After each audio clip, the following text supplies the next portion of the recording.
Well, hello there. The kids have earned their screen time for the day.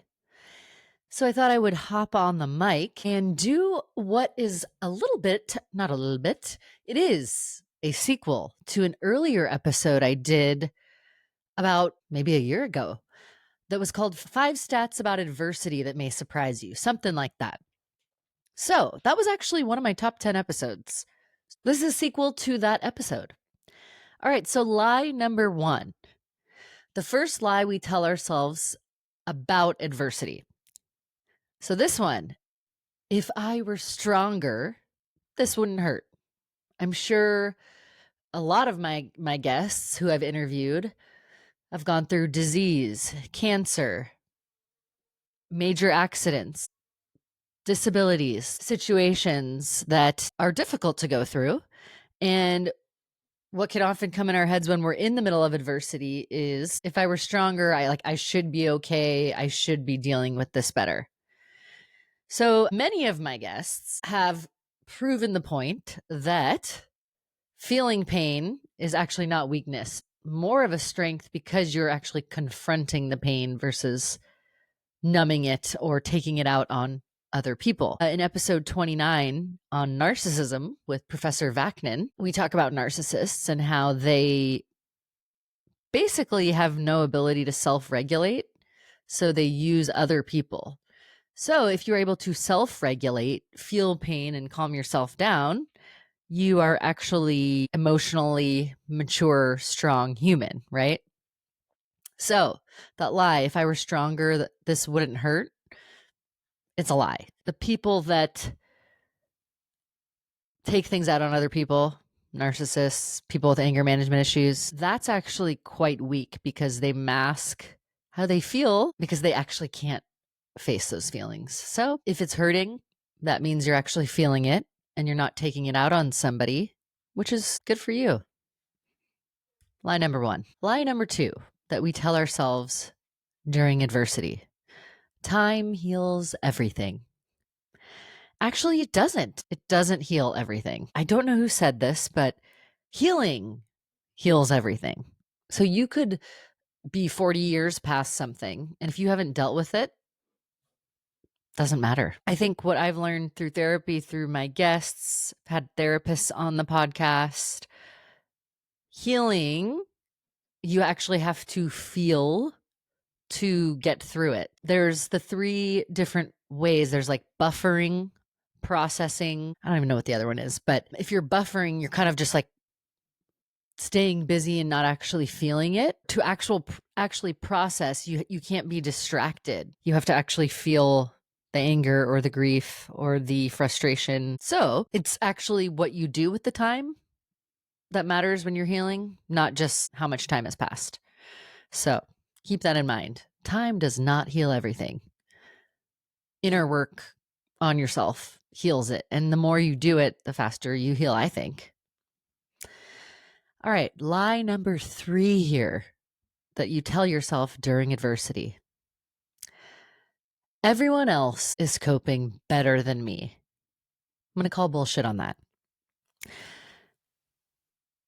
Most of what people post is sort of that highlight reel of what they're going through in life. It's the best parts. The point of my podcast is to not just highlight the best parts of life, but actually highlight the real parts of life, but not just end there, but get advice from people who have gone through it on how to like transmute adversity into something good. But the lie that everyone else is coping better than I am, we all think that. Everyone struggles. Most just don't post about it. I'm purposely posting about struggles and good things. You don't need to be like super negative all the time, but be real. I think we've all had points in our life where we have looked okay and we're not. So if you think everyone else is coping better than you are, 2 years ago when I was going through a total breakdown, a lot of people didn't even know. I'm very good at hiding it when I needed to like function because I didn't really want to like break down in public. But you have no idea what people are going through. So nobody's coping better than you. They're just coping with different things than you. Lie number 4. I should be over this by now when you're going through adversity.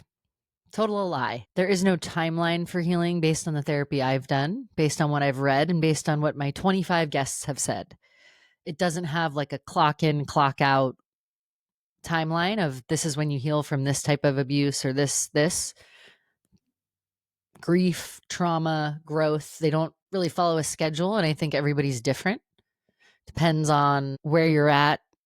And I think for me, the more faith I have, and that I'm growing in that, the easier and faster my healing becomes. I don't think that you get to like a finish line of being over something, but you know how to cope with thoughts related to it, perhaps. Lie number 5, this adversity will define me forever. Yikes. It definitely defines portions of our life, but I think it's important to remember that adversity doesn't have to seal our identity. Especially if you have faith, you can have that rebirth and be someone different once you acknowledge your mistakes. There has to be accountability, though. You often hear the metaphor of like the book and the chapter. You could have a couple of really bad chapters, but like the whole book could totally end up a different way.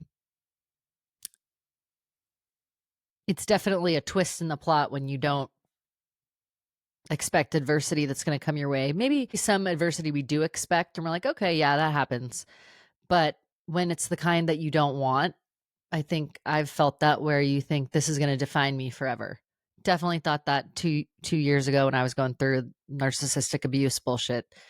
But if it has defined me forever, it's defined how strong I am. And this podcast was born out of it. So go ahead and define me because in a good way, certain experiences, but we're never like one experience. In my 43 years, I'm a collection of experiences, but some chapters are more impactful than others. So yes, it will define you, part of you, but not forever. So just to kind of recap, I've got the 5 lies here. The 5 lies we tell ourselves when we're going through adversity. Lie number 1, if I were stronger, this wouldn't hurt. Lie number 2, time heals everything. Lie number 3, everyone else is coping better than I am. Lie number 4, I should be over this by now. And lie number 5, this will define me forever. So I guess for the week, I had a good church. You know, at church, they always say, like, think about this for the week, right? So maybe podcasts can kind of set a challenge, regardless of what your religion is. One of those challenges, can we pick one that we're going to try to challenge this week? How about I should be over this by now? Whatever you're going through, when that lie comes up, just remember, like, healing is not related to a deadline. Maybe you'll get spontaneous healing. That does happen, but probably not. So just work towards having a better relationship with the situation over time. I feel like that's healing.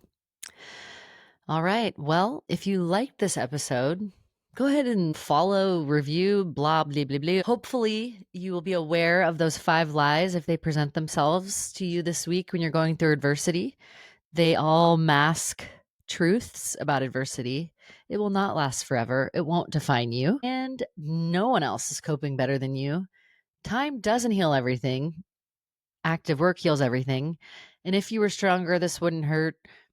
Life just hurts sometimes. So hopefully this was helpful. And I think this will be episode 44.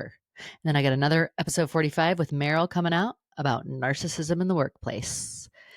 Thank you so much. Talk to you soon.